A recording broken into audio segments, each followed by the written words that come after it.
আসসালামু আলাইকুম। দেখুন আমার মা একটু দিনের বেলা বা কখনো যদি একটু ঘুমায় তাহলে তখন এর সাথে উল্টাপাল্টা কথা বলে। দেখুন শুনুন কি বলে। খুলো কে এটা, খুলো কে এটা, খুলতেছো কেন,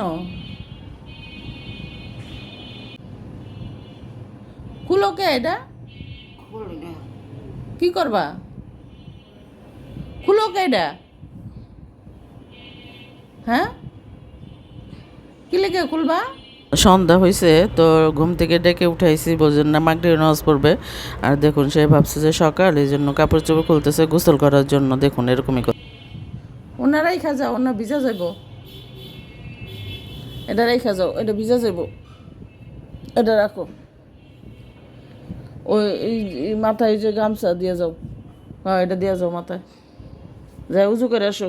আর না সন্ধ্যায় আজান দিছে না, সন্ধ্যার আজান দিছে, নামাজ পড়তে হইব। এই যে বাম দিক দা, বাম দিক দা যাও, হ্যাঁ হ্যাঁ হ্যাঁ এদিক দা। লাইক কমেন্ট শেয়ার ও একটা সাবস্ক্রাইব হয়ে যাও।